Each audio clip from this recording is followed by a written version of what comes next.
The Valkyrie had conquered 17 star systems. They moved through the galaxy like a disease, taking everything they wanted. Planets fell before them. Species became slaves. No one could stop them because no one was strong enough to try. Fleet Commander Torvik stood on the bridge of his flagship and watched the data scroll across his screen. His scout ships had found a new world, a small blue planet orbiting a yellow star. The planet was called Earth by the creatures who lived there. Torvik studied the reports carefully. 8 billion life forms, abundant water, rich minerals, temperate climate. It was perfect for harvesting. But what made Torvik smile was what the scouts did not find: no energy shields around the planet, no defense platforms in orbit, no weapons satellites, no warning systems. The humans had primitive spacecraft that could barely reach their own moon. Their weapons used chemical explosions like children playing with fire. Torvik turned to his second in command. "They have nothing," he said. "No protectors. No elder species watching over them. They are completely alone." His second nodded. "Easy harvest, Commander. The easiest we have ever seen." Torvik sent his report to the Dominion Council. Within hours, he received his orders. Take the planet. Harvest the resources. Enslave the population. Standard procedure. 300 warships began their journey toward Earth. On Earth, in a building hidden in the mountains of Korea, Captain Yuna sat at her console and watched the stars. She was part of the Korean Space Defense Initiative, a small team that monitored the sky for threats. Most people thought her job was boring. Most people were wrong. Her screen flickered. Something appeared at the edge of the solar system. Then another something. Then dozens more. Yuna's heart began to beat faster. She had trained for this moment her entire life. She had hoped it would never come. She picked up her phone and called General Do-hyun. The general was an old man with gray hair and tired eyes. He had served in 3 wars and had seen things that still visited him in his dreams. When his phone rang in the middle of the night, he knew immediately that something was wrong. "General," Yuna said, "we have contact. Multiple ships at the edge of the system. They are not ours." Do-hyun was silent for a long moment. Then he said, "How many?" "Still counting. At least 200. Maybe more. Are they moving toward us?" "Yes, sir. They will reach Earth in approximately 6 days." Do-hyun closed his eyes. He had known this day would come. Every general before him had known. They had prepared for it in secret, passing down knowledge from generation to generation. "Captain Yuna," he said, "I need you to listen carefully. Go to your console and enter the following code." He gave her a sequence of numbers and letters. Yuna typed them in with shaking fingers. Her screen changed. New options appeared that she had never seen before. "What is this?" she asked. "Protocol Sleeping Giant," Do-hyun said. "It has existed for 60 years. Only 12 people on Earth know about it. What does it do?" "It wakes something up." Yuna stared at her screen. "Wake what up?" Deep beneath Mount Baekdu, in caves that no human had entered in centuries, machines began to hum. Ancient systems that had been dormant for longer than anyone could remember started to come alive. Power flowed through circuits that were old when the pyramids were young. Something stirred in the darkness. Something that had been sleeping for a very, very long time. General Do-hyun arrived at Yuna's facility within the hour. He looked at the data on her screen and nodded slowly. "Sir," Yuna said, "I need to understand what is happening. Those ships out there could destroy us. We have nothing that can fight them. Our weapons are useless. Our ships are toys compared to theirs." "I know," Do-hyun said. "Then how can you be so calm?" The general turned to look at her. In his eyes, she saw something she did not expect. Not fear, not worry, something closer to relief. Captain, what do you know about human history? I know enough. Do you know why no alien species has ever invaded Earth before? In all the billions of years the universe has existed, in all the millions of intelligent species that have risen and fallen, not one has ever successfully conquered our world. Does that not seem strange to you? Una had never thought about it. Maybe they never found us. They found us, Doyen said. Many times. They always left. Or they disappeared. Disappeared? Earth has never been unprotected, Captain. We have simply never needed to show the universe why. Outside, the stars continued to shine. The Valkyrie fleet continued its approach. And deep beneath the mountains and oceans of Earth, ancient things opened their eyes for the first time in 10,000 years. They could feel the threat coming. They could taste the hostile intent in the void between worlds. And they were hungry. The humans had no idea what lived beneath their feet. They built their cities and lived their lives and never suspected that they walked above sleeping gods. But the gods remembered their bargain. They remembered the promise they had made long ago. Protect Earth. Destroy its enemies. In return, receive the one thing they craved more than anything else in the universe. The Valkyrie thought Earth weak. They thought humans were alone. They thought this would be easy. They were about to learn how wrong they were. The Valkyrie Armada moved through space like a swarm of metal insects. 300 warships, each one capable of burning a city to ash in seconds. Commander Torvik stood at the center of his bridge and watched Earth grow larger on his screen. Such a pretty little world, he thought. Such easy prey. His communication officer turned to him. Commander, we are in range to broadcast. Send the standard message. The message went out across all frequencies. It was simple and direct. Surrender now. Give us your resources. Become our slaves. If you refuse, we will destroy everything you love. Torvik waited for the response. He expected panic. He expected begging. He expected the humans to fall to their knees and accept their fate. Instead, he received silence. 1 hour passed. Then 2. Earth said nothing. They are scared, his second officer said. Too scared to respond. Perhaps, Torvik said. But something bothered him. The silence felt wrong. It did not feel like fear. It felt like patience. Admiral Jizu stood on the bridge of the UE's horizon and watched the alien fleet approach. She was a small woman with short black hair and eyes that had seen too much war. Behind her, 11 other ships waited for her orders. 12 ships against 300. It was not a battle. It was a death sentence. But Jisu was not there to fight. Her communication officer looked at her nervously. Admiral, they are getting closer. Should we retreat? No, Jisu said. Open a channel. To who? To them. The channel opened. Jisu took a deep breath and spoke. This is Admiral Jisu of the United Earth Defense Fleet. You have entered protected space. You will leave now, or you will learn why no species has ever successfully invaded our world.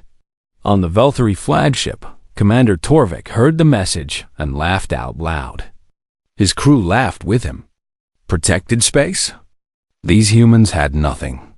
His sensors showed no hidden weapons, no secret fleet, no defense systems of any kind. They are bluffing, his second officer said. Obviously, Torvik agreed. Continue the approach. Ignore them. The fleet moved forward. They passed the outer planets. They passed the red planet the humans called Mars. They passed the large moon that orbited Earth. Nothing stopped them. Nothing even tried. Admiral Jisu watched them come. She felt no fear. She had been told what would happen next. She had been told to trust the process. Admiral, her officer said, they are entering Earth orbit. We need to do something. We have done something, Jisu said. We gave them a warning. They chose not to listen. What happens now is not our responsibility. Deep beneath the Pacific Ocean, in a facility that appeared on no map, Dr. Minho sat before a console that was older than human civilization. He was a thin man with glasses and hands that shook slightly. Not from fear, from anticipation. His daughter Hyung stood beside him. She was 20 years old, with her father's eyes and her mother's courage. She had known about the Guardians since she was a child. She had been prepared for this moment her entire life. "Is it time?" she asked. "Yes," Minho said. "The enemy is here." They did not listen to our warning. They never listen. No, they never do. Minho placed his hand on a panel. The panel was made of a material that was not metal, not stone, not anything humans had ever created. It felt warm beneath his touch, like living skin. "I am sending the signal," he said. "After this, there is no going back." "There was never any going back," Hyung said. "This is what we are for. This is why they chose us." Minho nodded. He pressed down on the panel. A pulse of energy shot out from the facility. It was not light. It was not sound. It was something else entirely, something that existed outside normal reality. The pulse passed through water and rock and air. It passed through the bodies of every human on Earth, though none of them felt it. It reached beyond the planet, beyond the solar system, beyond the dimensions that humans could perceive. And somewhere in that space between spaces, something heard it. Something ancient. Something vast. Something that had been waiting for exactly this call. On the Valkyrie flagship, Commander Torvik felt a sudden chill run down his spine. He looked around, confused. His ship was warm. There was no reason to feel cold. "Commander?" his officer asked. "Is something wrong?" "No," Torvik said. "Nothing is wrong. Begin the bombardment. Target their largest cities first." The weapons powered up. The targeting systems locked onto Seoul, Tokyo, Beijing, New York. Plasma rounds loaded into firing chambers. "Ready to fire," the weapons officer said. "Fire," Torvik commanded. The first rounds launched toward Earth, bright balls of blue fire streaking through the darkness of space, carrying enough energy to kill millions. They never arrived. Space itself seemed to fold. Where there had been nothing, suddenly there was something. Shapes appeared around the Valkyrie fleet. Massive shapes. Impossible shapes. Things that should not exist. Things that hurt to look at. Things that made the mind scream in protest. They were everywhere. They were nowhere. They were between moments, outside time, wrapped around reality like a snake around its prey. And they were hungry. Commander Torvik stared at his screen. His mouth opened, but no sound came out. His crew screamed. His sensors failed. His weapons went silent. Something entered his mind. Something showed him images he could not understand. Something whispered to him in a voice older than stars. "You were warned," the voice said. "You did not listen. Now you will learn." The sky above Earth changed in an instant. Where there had been stars and the dark shapes of enemy ships, now there were things that defied understanding. Massive structures of impossible geometry hung in the void. They bent light around themselves. They made space itself seem to shiver. Lieutenant Yoonji stood in the Seoul Command Center and watched through the observation window. Her legs felt weak. Her hands trembled. She had spent her entire military career preparing for alien invasion. She had imagined battles in space, desperate fights for survival. She had never imagined this. "What are they?" she whispered. General Doyun stood beside her. His face was calm, almost peaceful. He had known this day would come. He had been waiting for it. "They are the Guardians," he said. "They have protected Earth since before humans built their first cities. Yunji turned to look at him. How is that possible? Why have we never seen them? Because they sleep. They exist in spaces between our reality. They dream in dimensions we cannot perceive. But when Earth is threatened, they wake. Above them, the Guardians began their work. Commander Torvik watched in horror as the first ship disappeared. It did not explode. It did not burn. It simply stopped existing. One moment it was there. 3,000 crew members, weapons, engines, everything. The next moment, it was gone. Not destroyed. Erased. What is happening? He screamed at his crew. No one answered. They were all staring at their screens with empty eyes. Some had fallen to the floor, clutching their heads. The Guardians were in their minds, showing them things, teaching them fear. Another ship vanished. Then another. Then 10 more. The Valkyrie fleet was being eaten, piece by piece, by entities that should not exist. Torvik tried to give orders. Retreat. All ships retreat. But his communication systems were dead. His engines would not respond. Something held his ship in place, like a hand holding an insect before crushing it. A presence entered his mind. It was vast beyond measure. It was cold beyond comprehension. It looked at Torvik the way a human might look at a bug crawling across the floor. Do you understand now? The presence asked. Do you see what protects this world? Torvik could not speak, could not think, could not breathe. The presence showed him images. Other fleets that had come to Earth thousands of years ago. Other species that had thought humans were weak. They had all ended the same way. Erased. Forgotten. As if they had never existed at all. In the Pacific facility, Dr. Minho monitored the connection between humanity and the Guardians. Screens around him displayed data that no normal computer could process. Energy readings that broke every law of physics. Dimensional fluctuations that made reality itself unstable. Hyung sat in a chair at the center of the room. Her eyes were closed. Her breathing was slow and deep. She was one of the anchors, a human whose consciousness was partially merged with the sleeping entities. Through her, the Guardians dreamed. Through her, they felt alive. How many ships remain? Minho asked his assistant. Approximately 100. The rate of erasure is increasing. Good. The Guardians are fully awake now. This will be over soon. Hyung opened her eyes. They glowed with a faint blue light that was not human. When she spoke, her voice had echoes in it, layers of sound that came from somewhere else. They are afraid, she said. The invaders. They came here thinking they were strong. Now they know the truth. What truth? Minho asked. That strength is not about weapons or ships or armies. True strength is about what you protect and why you protect it. Above Earth, the Guardians continued their feast. Ship after ship vanished into dimensions where matter could not survive. The screams of Valkyrie crew members echoed through frequencies that only the Guardians could hear. To them, it was music. In Seoul, Unji watched the sky clear. The impossible shapes remained, but the enemy fleet was shrinking rapidly. I grew up hearing stories about the Guardians, she said quietly. My grandmother used to tell me about them.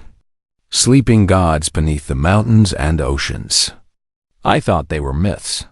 All myths have some truth in them, Do-hyun said. Humans have always known, deep down, that we are not alone. We have always felt the presence of something greater. But why us? Why would beings like that protect humans? Do-hyun was quiet for a moment. Then he said, because we gave them something they could not get anywhere else. What? Dreams. He explained it to her as the last enemy ships disappeared from the sky. The Guardians existed outside normal space and time. They had power beyond imagination. But they lacked something essential. They could not dream. They could not create stories in their minds. They could not imagine things that did not exist. Humans could. 10,000 years ago, the first anchors made contact with the Guardians. They offered a trade, protection in exchange for dreams. The Guardians would sleep within Earth, merged with human consciousness, experiencing our stories, our hopes, our fears, our loves. Through us, they would feel what it meant to be alive, that it was an offer the Guardians could not refuse. So they protect us because we make them feel something. Yunji said, yes, to beings that have existed since the beginning of time, that is worth more than any resource. More than any planet, more than anything. In space, only one Valkyrie ship remained. Commander Torvik's flagship floated alone, surrounded by Guardians. They had kept him alive deliberately. They had a message for him to deliver. Torvik fell to his knees on his bridge. Tears streamed down his face. He had seen what these entities could do. He understood now why Earth had never been conquered, that the Presence spoke to him one final time. Go home. Tell your masters what you saw here. Tell every species in the galaxy. Earth is protected. Earth will always be protected. Anyone who comes here with hostile intent will share your fleet's fate. The Guardians released his ship. His engines came back online. His navigation systems pointed toward home. Torvik did not hesitate. He ran behind him. The Guardians watched him go. Then, slowly, they began to fade. They returned to their sleep, to their dreams, to the warm embrace of human imagination. Their work was done. For now. Commander Torvik sat alone in his quarters as his ship traveled through space. His crew was broken. Many had lost their minds completely. Others sat in silence, staring at walls, unable to speak about what they had. Witness 300 ships had come to Earth. One was returning. The images the Guardians had placed in his mind would not leave him. He saw them when he closed his eyes. He saw them when he opened them. Ancient memories of other species that had tried to conquer Earth. Fleets larger than his own. Warriors stronger than any Valkyrie. All of them erased. All of them forgotten. The humans had never needed weapons. They had never needed shields or defense platforms. They had protectors that existed outside reality itself. Being so powerful that the greatest armada in the galaxy was nothing more than food to them. Torvik had thought humans were weak. He had been a fool. Back on Earth, the world was trying to understand what had happened. The governments had hidden the truth for decades. Now they had no choice but to reveal it. Admiral Jisoo stood before the United Nations Security Council. Leaders from every country watched her with frightened eyes. They had seen the sky fill with impossible shapes. They had felt something pass through their minds, something vast and alien and terrifying. What we witnessed was the awakening of the Guardians, Jisoo explained. They are entities that have protected Earth for approximately 10,000 years. They exist in dimensions we cannot perceive, sleeping within our planet, merged with human consciousness. Why did no one tell us? The American president demanded. Why was this kept secret? Because knowing would have changed nothing. The Guardians operate on their own terms. They wake when Earth is threatened. They sleep when the threat is gone. Human governments have no control over them. Then who does? Jisoo looked at the faces around her. No one controls the Guardians. We have a partnership with them, not ownership. They protect us because we give them something they need. In the Pacific facility, Dr. Minho worked to stabilize his daughter. Hyun had been connected to the Guardians for too long. The experience had exhausted her body and mind. She lay on a medical bed while machines monitored her vital signs. Her eyes were still open, but they looked far away, as if she was seeing something beyond the room. "Father," she whispered. "They are satisfied." "I know," Minho said. "They fed well today. They showed me things. Memories from their existence." They are so old, so lonely. Minho held her hand. That is why they need us. Without human dreams, they have nothing but emptiness. We give them stories. We give them emotions. We give them life. Hyung smiled weakly. They love us. In their own way.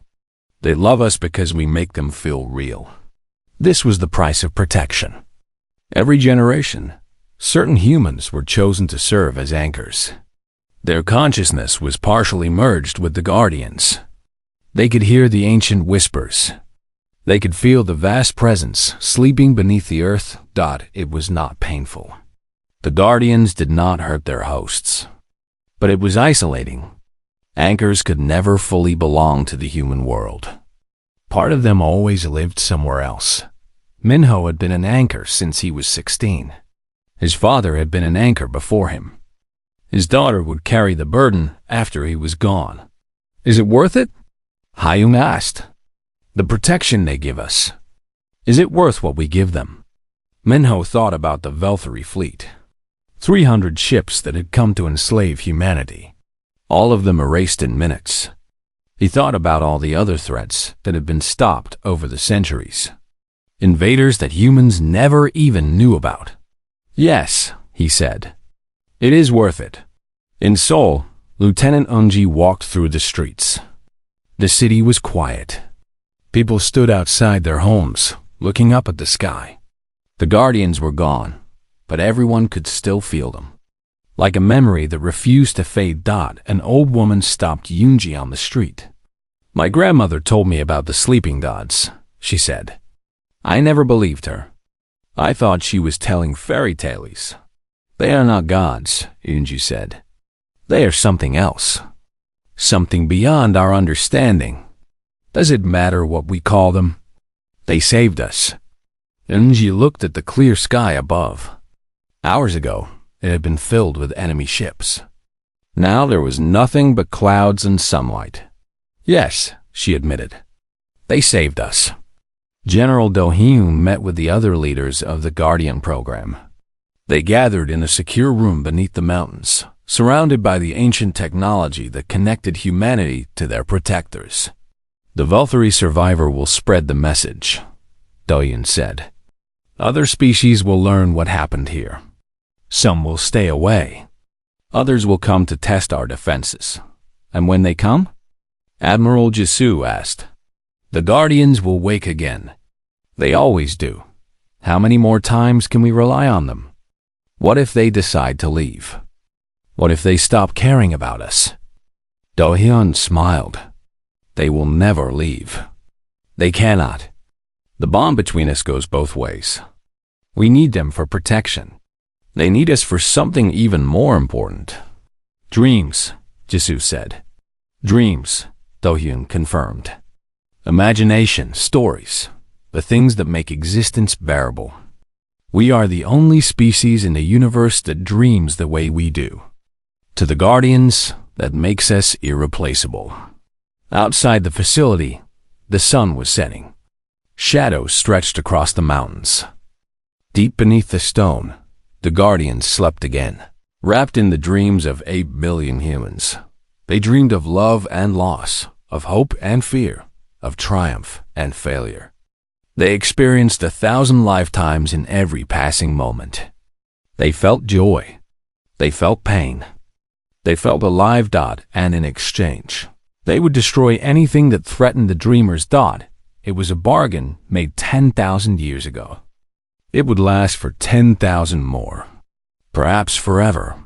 Humanity was not alone. Humanity had never been alone. And now, for the first time, the rest of the galaxy was beginning to understand that. Commander Torvik stood before the Velthari Dominion Council.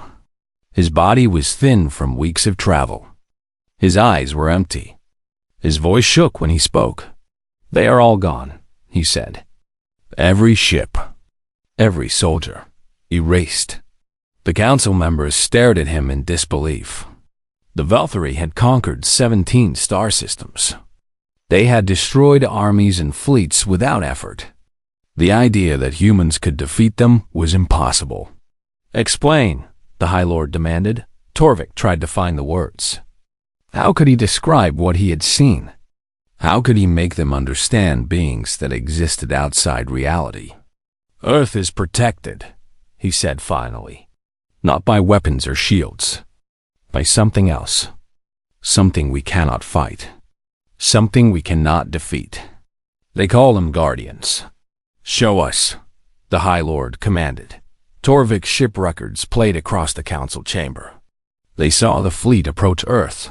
They saw the impossible shapes appear from nothing. They saw ships vanish one by one, pulled into dimensions where matter dissolved like smoke. The council watched in silence.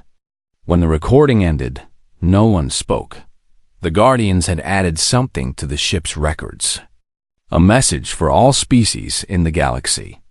It played automatically after the battle footage.